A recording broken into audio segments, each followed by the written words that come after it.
نحمده ونصلي على رسوله الكريم أما بعد فأعوذ بالله من الشيطان الرجيم بسم الله الرحمن الرحيم رب اشرح لي صدري ويسر لي أمري واحلل عقدة من لساني يفقه قولي واجعل لي وزيرا من أهلي رب زدني علما اللهم فقهنا في الدين إلهی آمین۔ 9واں پارہ سورۃ الاعراف آیت 89 سے 102 تک۔ ہم قوم شعیب کا قصہ پڑھ رہے تھے۔ قوم شعیب مدین میں تھی اور وہیں پر حضرت شعیب علیہ السلام کو بھیجا گیا پیغمبر بنا کر۔ حجاز کے شمال میں اور فلسطین کے جنوب میں بحر احمر اور خلیج عقبہ کے کنارے پر یہ شہر آباد تھا اور آج بھی اسی نام سے یاد کیا جاتا ہے۔ قوم شعیب میں یہ برائی تھی کہ وہ قافلوں کو لوٹا کرتے تھے، رستوں میں بیٹھ کر لوگوں کو تنگ کرتے تھے، یعنی لوٹ مار کرتے تھے، اور ناپ تول کو ٹھیک نہیں کرتے تھے، دھوکہ دہی اور فریب کیا کرتے تھے۔ تو اللہ تعالیٰ نے ان کو وارن کرنے کے لیے حضرت شعیب علیہ السلام کو بھیجا، اور پھر جب وہ نہ مانے تو ان پر صبح کے وقت زلزلہ کا عذاب آیا۔ آیات کو پڑھتے ہیں، کہا سرداروں نے جنہوں نے تکبر کیا اس کی قوم میں سے، البتہ ہم ضرور نکال دیں گے تجھے اے شعیب، اور انہیں جو ایمان لائے ہیں ساتھ تیرے اپنی بستی سے، یا البتہ تم ضرور لوٹو گے ہماری ملت میں۔ اب یہاں پر وہ دھمکی دے رہے ہیں حضرت شعیب علیہ السلام کو اور ایمان لانے والوں کو کہ ہم آپ کو نکال دیں گے، کیونکہ وہ خود تھریٹن فیل کر رہے تھے۔ لہٰذا انہوں نے اپنے فیئر کو کیسے ایکسپریس کیا؟ دوسرے کو ایکسپریس کر کے، اور اس پر حضرت شعیب علیہ السلام کا خوبصورت جواب ہے۔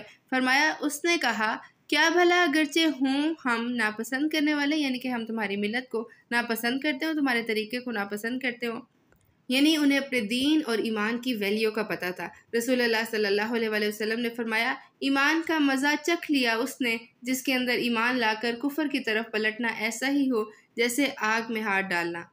تحقیق گھڑ لیا ہم نے اللہ پر جھوٹ اگر پلٹے ہم تمہاری ملت میں بعد اس کے۔ جب نجات دی ہمیں اللہ نے اس سے، یعنی سچا دین چھوڑ کر کفر کی طرف پلٹنا ایک طرح سے اللہ پر جھوٹ باندھنا ہے۔ اور اللہ پر جھوٹ کیسے؟ یعنی اگر مجبور ہو کر ہم اپنا دین چھوڑ دیں، سچا دین چھوڑ دیں، تو اس کا مطلب یہ ہے کہ ہم اپنے دین کو جھوٹا کہہ رہے ہیں، کیونکہ سچ کو چھوڑا نہیں جاتا۔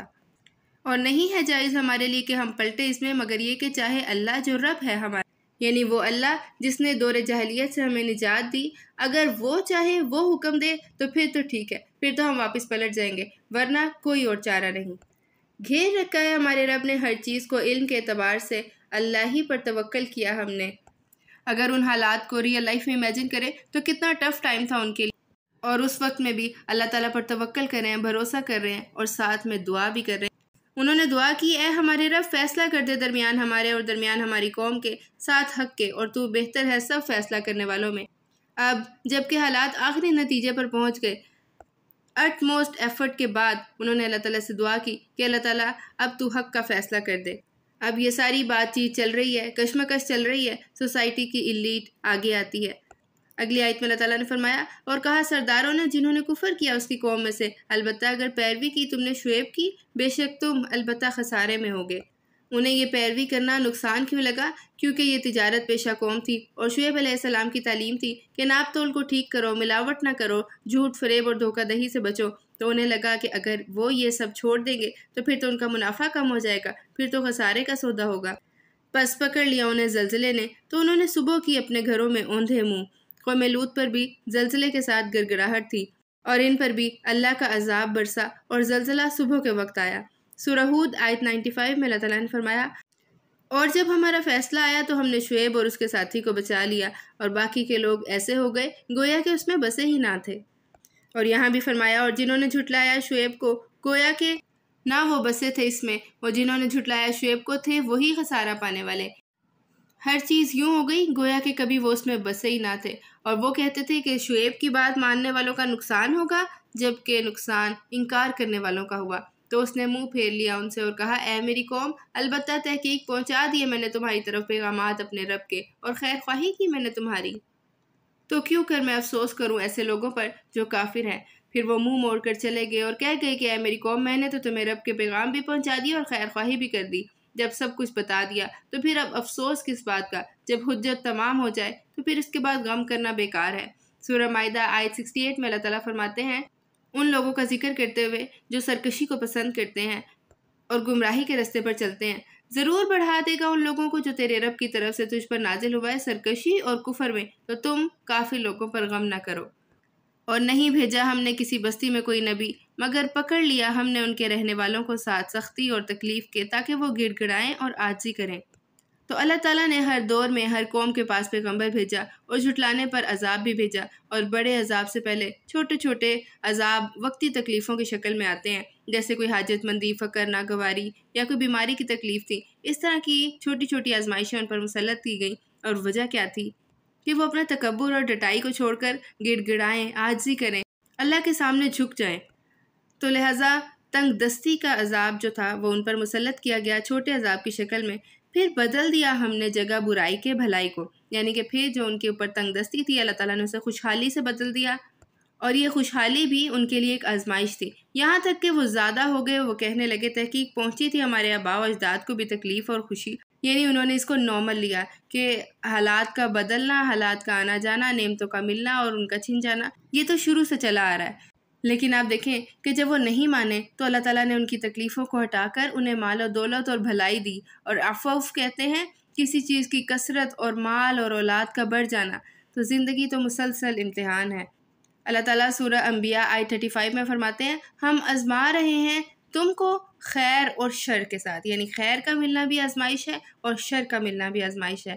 اللہ تعالیٰ دیکھتے ہیں کہ میرا بندہ ان حالات میں کرتا کیا ہے۔ انہوں نے کہا کہ یہ اچھے اور برے حالات تو سب پر آتے ہیں، انہوں نے سبق نہیں لیا، تو پھر اللہ تعالیٰ نے انہیں ان مال و اسباب اور خوشحالی کے بعد بغیر مہلت دیے اچانک پکڑا۔ تکالیف بھی امتحان ہوتی ہیں اور خوشحالی بھی، اور نعمتوں کی آزمائش تکلیف کی آزمائش سے زیادہ بڑی ہوتی ہے۔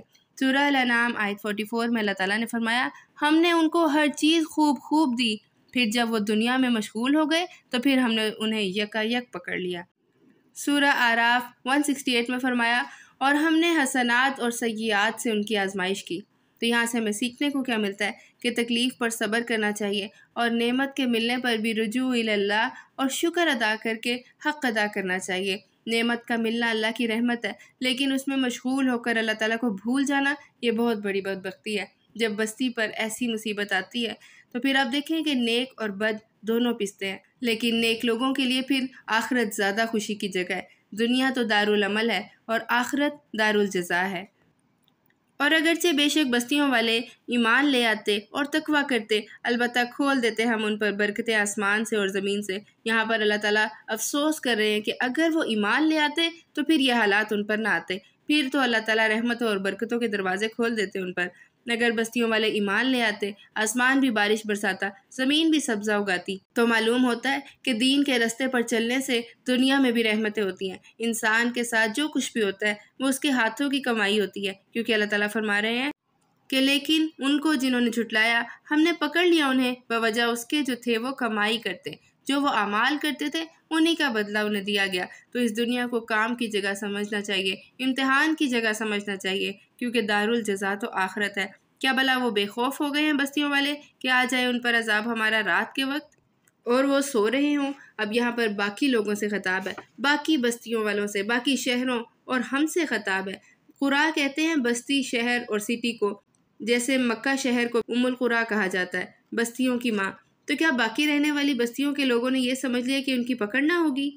کیا بے خوف ہو گئے ہیں بستیوں والے کہ آ جائے ان پر عذاب ہمارا دن کے وقت، چاشت کے وقت، اور وہ کھیلتے ہوں؟ یعنی عذاب تو اللہ تعالیٰ کا دن اور رات کسی بھی وقت آ سکتا ہے۔ اللہ تعالیٰ کی پکڑ بہت سخت ہے، اللہ تعالیٰ شدید العقاب ہے اور کسی بھی وقت پکڑ سکتا ہے۔ دہا کہتے ہیں چاشت کے وقت کو، صبح کا وقت، سورج نکلنے سے لے کر جب سورج کی تپش زیادہ ہو جاتی ہے اس ٹائم تک۔